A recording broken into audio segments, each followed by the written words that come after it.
할렐루야. 오늘도 하나님의 은혜와 은총이 우리 모든 성도들에게 함께하기를 주님의 이름으로 축원합니다. 여러분, 우리가 살면서 어떤 것을 기대할 때가 있지요. 그리고 그 간절한 기대가 이루어졌을 때 그때 기분은 어떻습니까? 말로 표현할 수 없을 정도로 기쁘잖아요. 즐겁잖아요. 그런데 그 반대의 상황도 있습니다. 어떤 것을 너무나 간절하게 기대를 하였는데 기대했던 결과가 아니었을 때 기대했던 만큼의 실망도 있습니다. 그런데 왜 우리는 살면서 이 두 가지를 다 경험하면서 살고 있습니다. 기대했던 것이 이루어짐으로 마치 생명나무의 열매를 먹은 것처럼 힘을 얻기도 하고, 반대로 기대한 것이 이루어지지 않았을 때 마음의 상처가 되기도 합니다. 그러므로 잠언 13장 12절에서 이런 말씀을 합니다. 소망이 더디 이루어지면 그것이 마음을 상하게 하거니와 소원이 이루어지는 것은 곧 생명나무니라. 소원이 이루어지는 것은 곧 생명나무라 그랬습니다. 내가 기대했던 것, 정말 간절히 원했던 것이 이루어졌을 때 마치 생명나무 열매를 얻은 것처럼 그런 기쁨과 감격과 즐거움으로 가득하게 된다는 거죠. 그러나 반대의 경우도 얼마든지 있다는 겁니다. 세상에 우리가 원하는 것대로 다 되지는 않기 때문입니다. 그래서 우리는 내가 소원하는 모든 것이 100%다 이루어지지 않는다는 것을 알고 있습니다. 그럼에도 불구하고 우리는 기대와 꿈을 가지고 살아야 합니다. 왜냐하면 우리가 인생을 살면서 아무런 기대감도 없고 소원한 것도 없이 살아가면요, 그 삶은 무기력한 삶이 될 수밖에 없기 때문입니다. 무기력해져요. 그래서 하나님께서는 우리가 항상 꿈을 가지고 사는 자가 될 것을 말하고 있습니다. 어떤 것에든지 기대감을 잃지 말라는 겁니다. 그래서 어떤 기대를 하고 소원을 품고 그것을 생각하면서 전능하신 하나님께 기도하는 자가 되라는 거예요. 그럴 때에 우리 인생에 용기도 생기고 어려움도 극복할 수 있는 힘도 생기게 되는 겁니다. 그러나 반대로 우리가 살면서 아무런 기대감도 없고 아무런 소원도 없고 아무런 꿈도 없으면 기도할 근거도 없어지는 거예요. 인생이 당연히 무기력해질 수밖에 없는 거죠. 아무런 힘이 없는 겁니다. 여러분, 그래서 하나님께서는 우리가 항상 꿈을 가지고 사는 자가 되라는 거예요. 기대를 가지고 사는 자가 되라는 거예요. 많은 기도의 제목을 안고 사는 자가 되라는 거예요. 뿐만 아니라 하나님께서는 우리 속에 소원을 주신다는 겁니다. 그리고 그 소원을 향해서 우리가 행동하게 하신다는 거죠. 그러므로 빌립보 2장 13절에 이렇게 말합니다. 한번 다 같이 읽어보겠습니다. 너희 안에서 행하시는 하나님이시니 자기의 기쁘신 뜻을 위하여 너희에게 소원을 두고 행하게 하시나니. 아멘. 여러분, 우리가 어떤 소원을 가지고 사는 것은 우리를 향하신 하나님의 뜻이에요. 하나님은 우리에게 아무런 꿈도 없이 아무런 기대감도 없이 아무런 소원도 없이 사는 자가 되라고 말하지 않습니다. 소원을 가져라, 꿈을 가져라, 기대감을 가지고 사는 자가 되라. 그리고 그런 소원을 우리 가슴속에 심어준다 이 말입니다. 이게 하나님의 뜻이에요. 사람은 소원이나 기대감이 있을 때 삶의 활력을 얻을 수 있습니다. 그래서 성경은 모든 사람이 소원을 품고 기대감 가운데 살아가는 자가 되라고 말하고 있는 거예요. 우리 모두가 꿈이 있고 소원이 있고 기대감을 가지고 살아가기를 원합니다. 할렐루야. 특히 하나님께서는 그를 경외해야 하는 신앙의 사람, 하나님의 자녀들의 소원을 이루어 주신다라고 약속해 주고 있습니다. 그 소원이 이루어질 수 있도록 도와주신다는 거예요. 그래서 하나님께서 우리가 소원을 갖게 하실 뿐만 아니라 우리가 품고 있는 그 소원을 이룰 수 있도록 도와주시는 하나님이라는 사실입니다. 그러므로 시편 145편 19절에서 그는 자기를 경외하는 자들의 소원을 이루시며 또 그들의 부르짖음을 들으사 구원하시리로다 그랬어요. 하나님께서는 이처럼 하나님을 경외하며 신앙으로 사는 자의 삶을 하나님이 도와주사 그 소원을 이루어 주신다는 겁니다. 이런 은총을 우리가 얻기 위해서 우리가 필요한 게 있습니다. 뭘까요? 하나님을 향해서 우리의 마음의 문을 크게 여는 거예요. 하나님을 향해 마음의 문을 여는 겁니다. 여러분, 우리는요, 내 마음에 가득한 것이 나를 지배합니다. 사람은요, 내 마음에 가득한 것이 그를 지배하게끔 되어 있습니다. 다른 말로 사로잡힌다 이 말입니다. 사로잡힌다 이 말입니다. 그리고 내가 사모하고 귀하게 여기는 것에 마음이 넓게 열리게끔 되어 있고 그것에 지배를 당할 수밖에 없다 이 말입니다. 여러분, 그래서요, 성경은 뭐라고 얘기하니 하나님의 백성들이 그 마음이 주를 향해서 넓게 열리는 자가 되라고 합니다. 그래서 주께 지배를 받는 자가 되라는 겁니다. 오늘 여러분 모두가 주를 향해서 넓은 마음이 되기를 원합니다. 그래서 주의 지배를 받는 자 되기를 원합니다. 주님에게 사로잡힌 자 되기를 원합니다. 그런데 이처럼 주를 향하여서 그 마음이 열려있는 사람에게는요, 특징이 있습니다. 어떤 특징이 있는 줄 압니까? 우리의 눈으로도 보여요. 주를 향하여서 마음이 넓게 열려있는 사람에게는 특징이 있습니다. 뭘까요? 다른 거 아닙니다. 하나님의 성전을 향해서 마음이 열리게 됩니다. 당연히 하나님의 성전을 향하여서 마음이 열리게 되니 하나님의 성전을 즐겨 찾을 수밖에 없습니다. 성경은 그런 마음을 가진 자가 복을 받을 것이라 그랬습니다.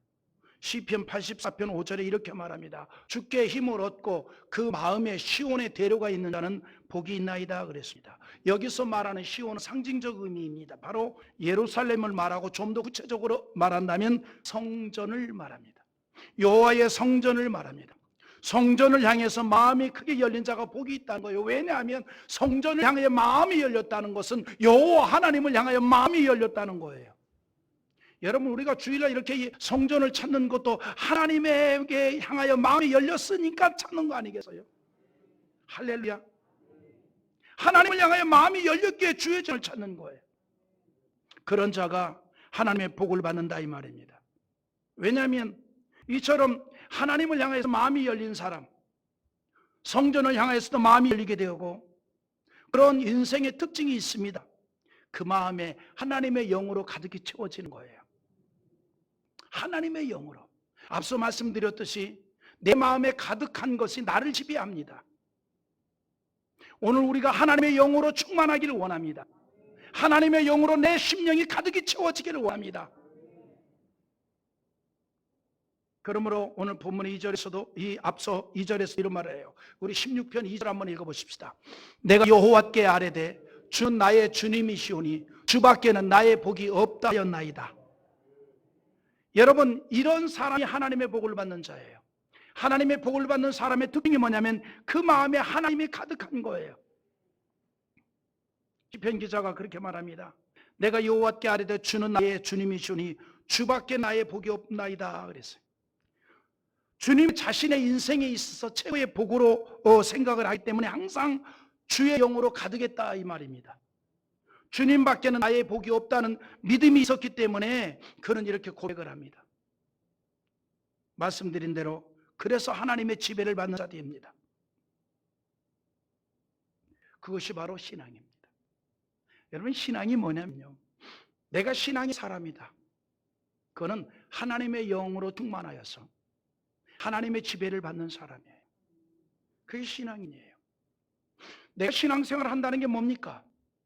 내가 신앙생활 한다는 게 뭐예요? 신앙생활의 근본은 하나님의 영으로 내 마음이 가득히 채워져서 하나님에게 사로잡힌 거예요.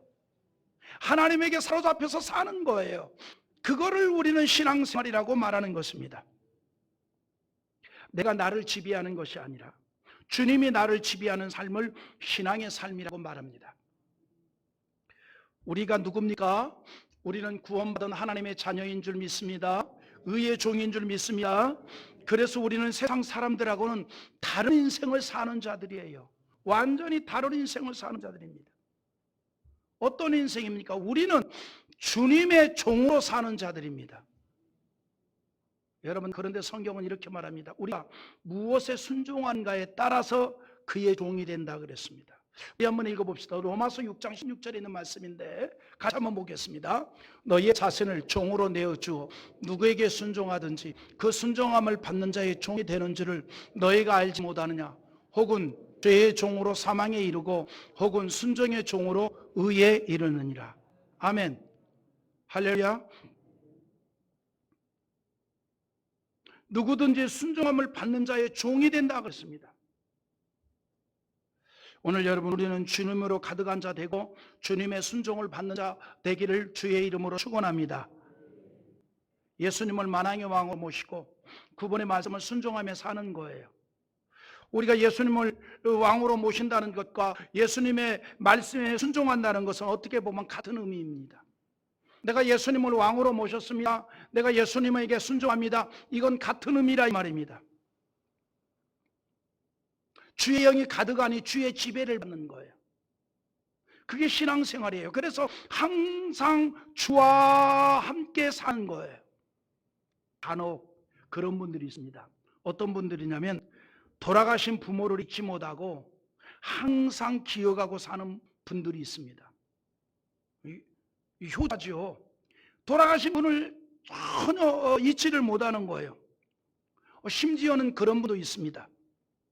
부모의 묘 근처에 집을 짓고 살면서 그 묘를 살피면서 마음속에 여전히 부모님이 함께하고 있는 거예요. 이미 부모님 돌아가셨어요. 그럼에도 불구하고 여전히 그 부모님과 함께합니다. 마음만이 아니라 일상의 삶이 함께하고 있습니다. 그래서 항상 독백처럼 부모님과 대화를 나누는 교감을 하는 거예요. 물론 그거는 교감이 아니고 일방적 독백일 뿐이죠. 실제적인 교감이 아니죠. 독백입니다. 부모를 두고 자기 생각을 표현할 뿐입니다. 그래 생각을 하는 거예요. 이를테면 뭐 아버지, 어머니 안녕히 주무셨어요. 또 뭐 오늘 출근하고 옵니다. 퇴근했습니다. 그 자기 독백이에요. 응답 없는 그대여이지만 자기 독백이에요. 자기 부모를 두고 표현하는 건 표현하고 있는 거예요.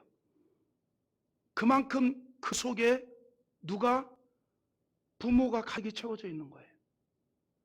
그 마음 속에 부모가 가득히 있는 거예요. 그 마음 속에 아버지가 가득 있고 그 마음 속에 어머니가 가득히 있는 거예요. 그 전에 어떤 TV 프로를 보니까 은퇴한 양반이 이제 나이가 70이 넘으니까 돌아가신 부모님이 그렇게 생각이 나고 불효한 것이 생각이 나서 그 부모님 묘소 옆에다가 움막을 치고 부모님 묘소를 가축 뒤다 그냥 꽃도 갖다 꺾어드리면서 부모님 본나들이 하시기 바랍니다. 그래 열심히 하는 거예요. 그 마음속에 부모님이 가득히 채워져 있는 겁니다. 그런데 성경에 보니까 다윗도 그랬습니다. 다만 다윗은 그 대상이 부모가 아니라 여호와 하나님이었습니다. 여호와 하나님. 항상 하나님으로 충만했어요. 하나님의 영으로 가득했어요. 그래서 항상 하나님을 의식하면서 사는 거예요. 하나님을 생각하면서 사는 겁니다. 이건 독백이 아니라 하나님과 살아계신 하나님이기 때문에 교제가 이루어지는 거예요. 나눔이 이루어지는 거예요. 그래서 그 다시 이런 고백을 합니다. 8절에서 우리 한번 읽어보겠습니다. 내가 여호와를 항상 내 앞에 모시며 그가 나의 오른쪽에 계심으로 내가 흔들리지 아니하리로다. 다윗이 여기서 뭐라고 얘기하니 여호와를 항상 내 앞에 모셨다 이 말입니다. 언제나 하나님이 자신의 오른쪽에 계신다고 믿었습니다. 이 말이 무슨 말인가 하니 항상 하나님과 함께하고 있었다 이 말입니다. 이런 표현을 11절에서도 합니다. 또 읽어보죠. 주께서 생명의 길을 내게 보이시리니 주의 앞에는 충만한 기쁨이 있고 주의 오른쪽에는 영원한 즐거움이 있나이다. 8절에서는 항상 주 앞에 서 있고 주의 편에 있다라고 하였고 11절에서는 그 이유에 대해서 언제나 주와 함께 할 때 충만한 기쁨이 있고 즐거움이 가득하기 때문이라고 말합니다. 다윗은 항상 주 앞에 있기를 원했습니다. 다시 말해서 무슨 말인가 하니 주님의 길에 서 있기를 원했다 이 말입니다. 주님의 편에 서 있기를 원했고 주의 길에 서기를 원했다 이 말입니다. 여러분, 이것이 은혜예요.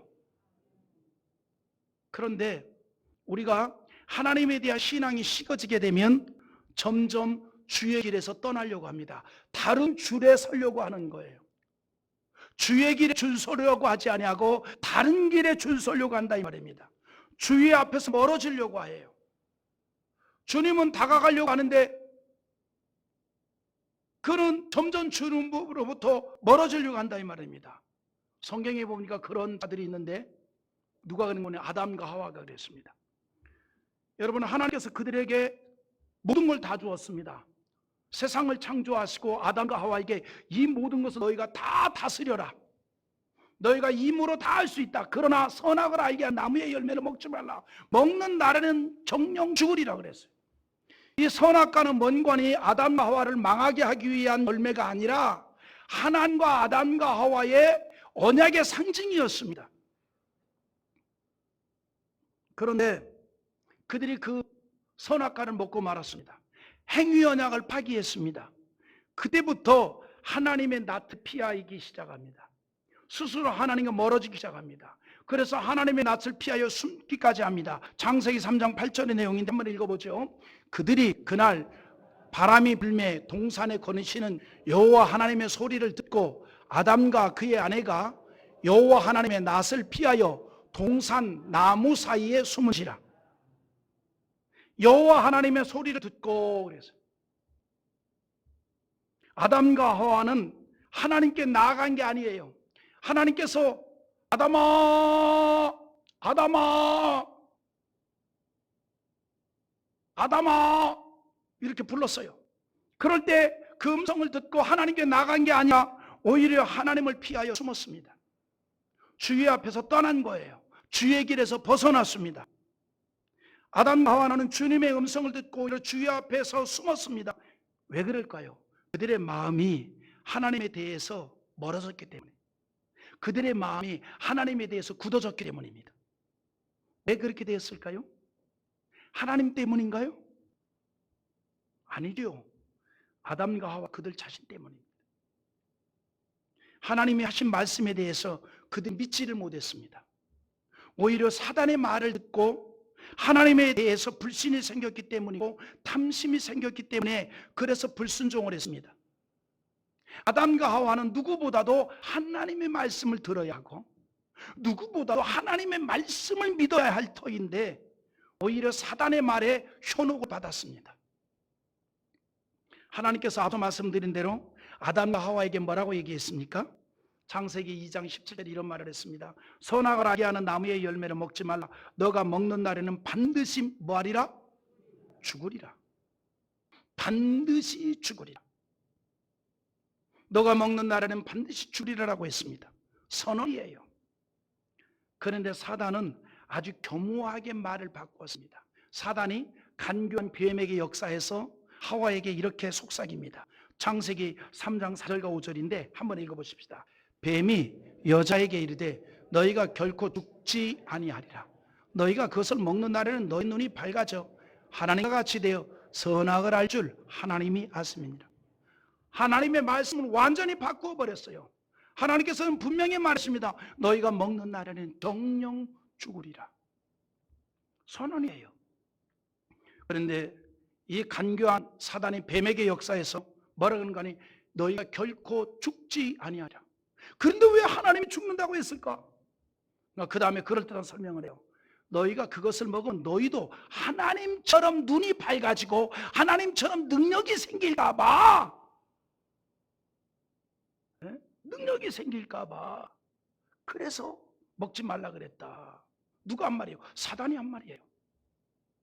이미 그 말을 듣는 그 순간 하와의 마음이 흔들렸습니다. 하나님에 대한 믿음이 흔들렸습니다. 그러니까 하나님의 말씀이 가벼워지기 시작하는 거예요. 사단의 말이 더 무거워지기 시작하는 겁니다. 하나님의 말씀을 완전히 바꿔서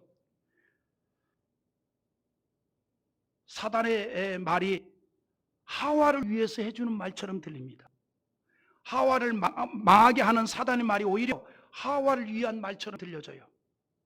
상대적으로 하나님께서 하신 말씀은 오히려 아담과 하와를 통제하고 억압만을 하기 위한 말처럼 들렸던 겁니다. 그렇게 생각이 돼요. 제가 일부 예배 때 우리 학생들한테도 그런 얘기를 했는데, 여러분 우리 학생들을 보면요, 부모가 한 말은요 전부 억압하기 위해서 한 말처럼 들리고요, 친구들이 한 말, 그것도 친구들 가운데 비전향된 친구들, 좀 옳지 않은 길로 가는 친구들이 한 말은 자기를 위해서 한 말처럼 들려요. 분별이 없어지는 거죠. 지금 하와가 그런 모습이에요.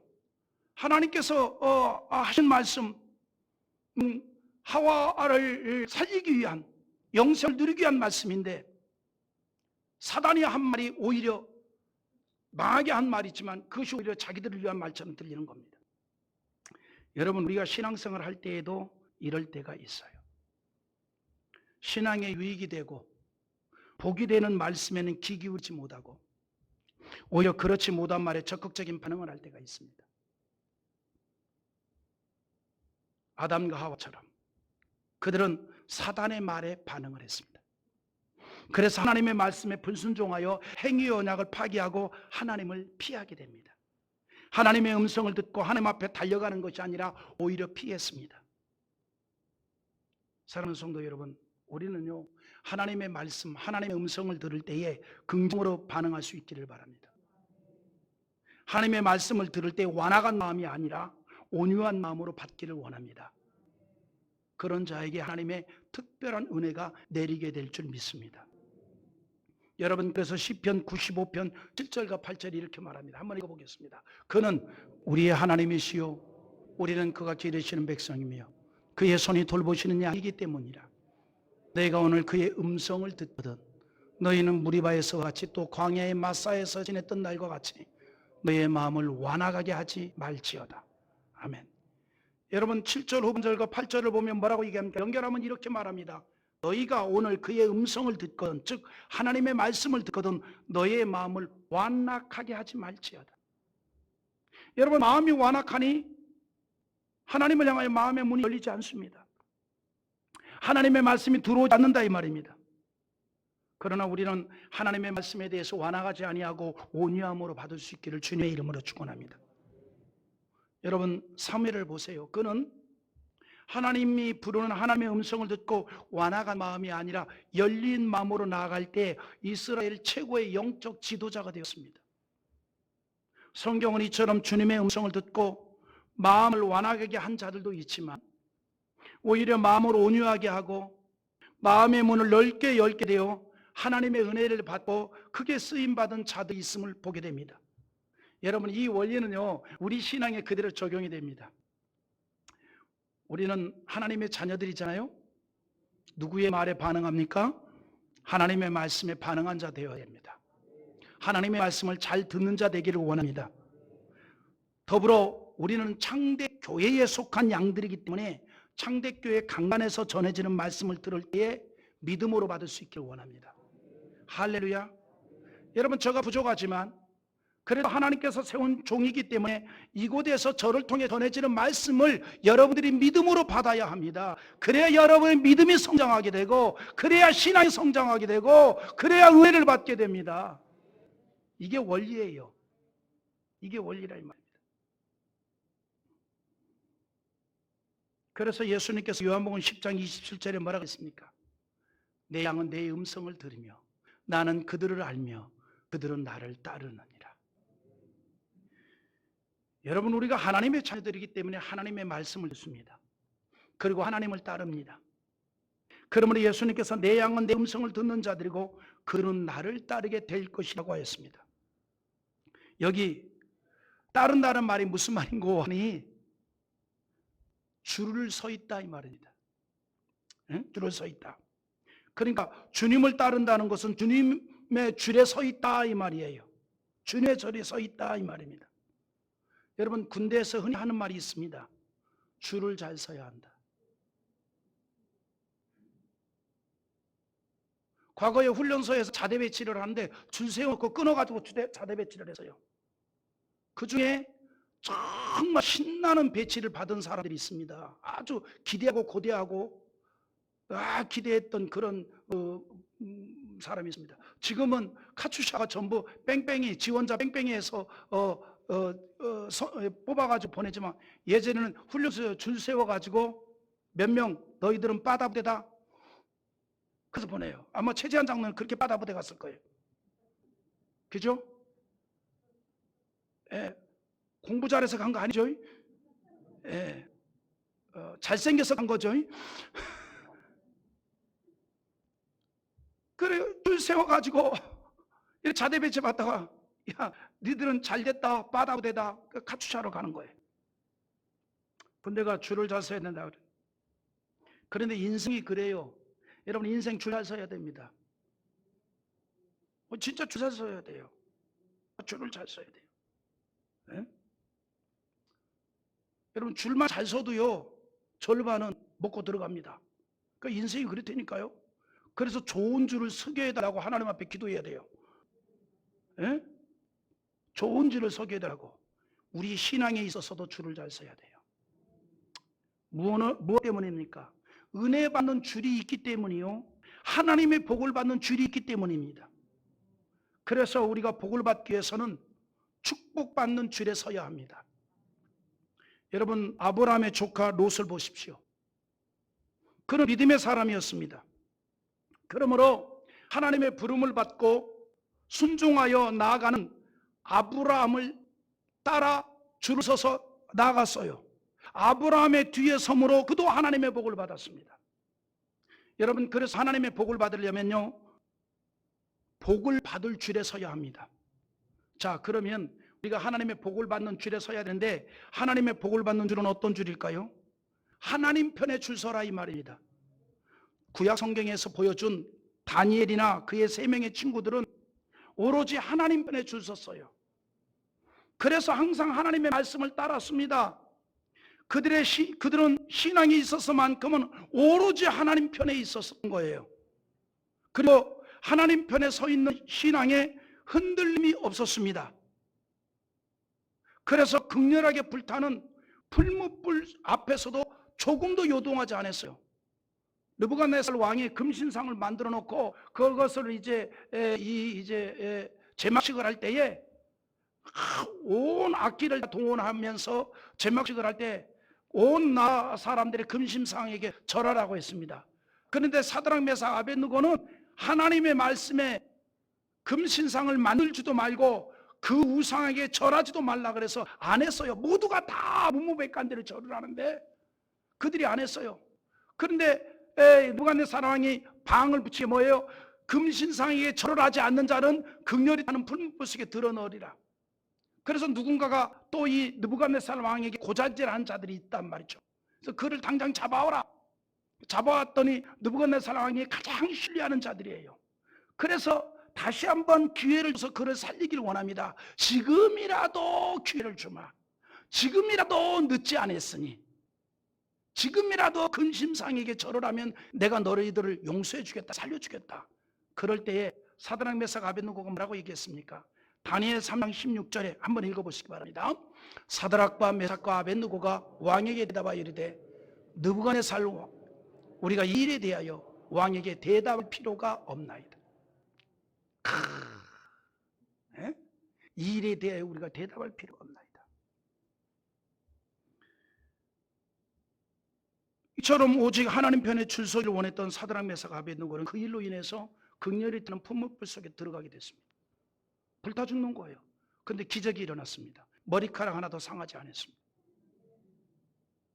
하나님은 그런 자를 축복하십니다. 느부갓네살 왕 시대에 더욱 높은 자리에 오르게 되는 복을 받았어요. 다니엘 3장 30절이 이렇게 말합니다. 왕이 드디어 사드락과 메삭과 아벳느고를 바벨론 지방에서 더욱 높이니라. 여러분, 우리가 여기서 잊지 말아야 할 단어가 있습니다. 드디어 이 말이 무슨 말입니까? 이미 사드락, 메삭, 아벳느고는 믿음으로 살았고 하나님 편에 줄 서 있기 때문에 하나님께서 때가 되면 반드시 높이 세운다는 게 하나님의 이 뜻이었다 이 말이에요. 하나님의 계획이었다 이 말입니다. 하나님의 그 매뉴얼 속에 있었다 이 말입니다. 그래서 그들이 하나님 편에 서서 흔들리지 아니하니 드디어 그때가 이루어졌다 이 말이에요. 우리 사랑하는 성도들에게도 드디어 하나님의 축복이 이루어졌다, 이런 은혜가 있기를 주의 이름으로 축원합니다. 누가 이런 은혜와 복을 받습니까? 하나님 편에 줄 서 있는 자들입니다. 하나님 편에 줄 서 있는 자. 자, 그런데 이처럼 하나님 편에 줄 서 있는 신앙을 가진 성도들은요, 신앙생활을 하면서 나타나는 특징이 있습니다.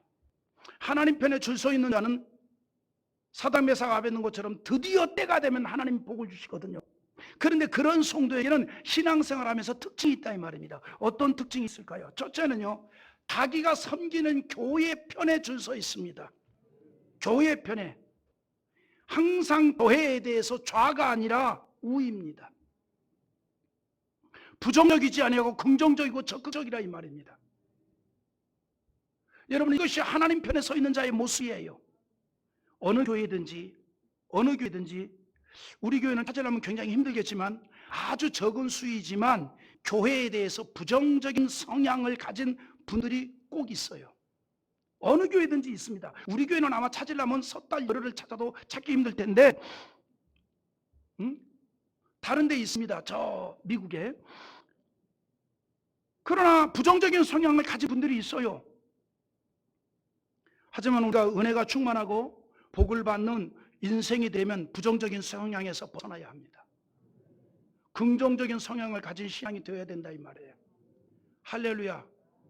그럴 때 교회 생활이 적극적인 생활이 될 수 있고, 그러다 보니까 은혜를 받게 되고, 그러니까 신앙생활이 즐거움이 되고 행복이 되고, 그런 자가 하나님의 복을 받게 되는 인생이 되어진다 이 말이죠.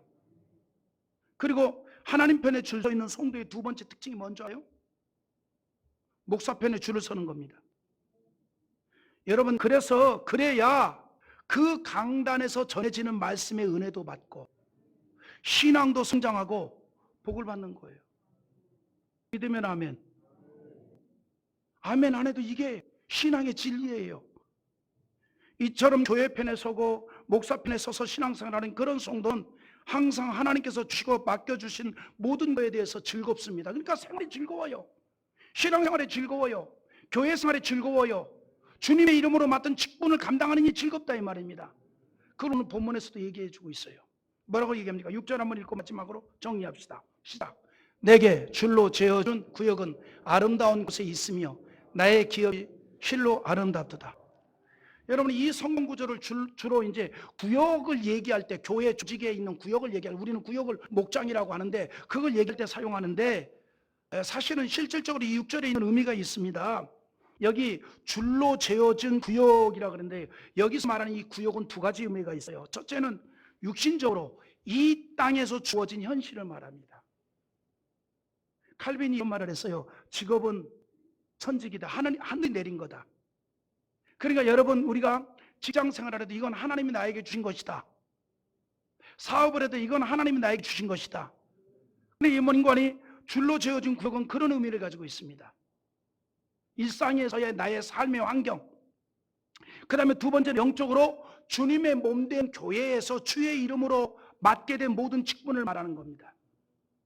그런데 그것에 대해서 뭐라고 표현했습니까? 아름답도다. 무엇을 말합니까? 감사하는 거예요. 감사하는 겁니다. 하나님께서 주신 현실에 대해서 감사합니다. 주님의 몸된 제단에서 맡은 직분에 대해서 감사하는 거예요. 불평하지 아니하고. 그렇게 감사하는 이유가 뭘까요? 한 가지 하나님이 주셨다라고 믿기 때문에. 할렐루야. 여러분, 하나님께서 나에게 주신 것은 다 나에게 유익한 것인 줄 믿으시기 바랍니다. 아멘입니까? 하나님이 나에게 주신 줄 믿기에 그것에 대해서 불평하지 아니하고 감사하게 된다 이 말입니다. 하나님께서는 그런 인생을 더 귀히 여기십니다. 그리고 더 축복하십니다. 더 귀한 것을 내리시고 복을 주신다는 겁니다. 말씀을 정리해 봅니다. 사랑하는 성도 여러분, 우리 인생은요 항상 줄을 설 수밖에 없습니다. 우리는 특별히 신앙이 있어서 하나님 편에서 줄 서 있는 자 되기를 원합니다. 그래서 정말 하나님의 큰 복을 받는 인생이 되기를 주의 이름으로 축원합니다.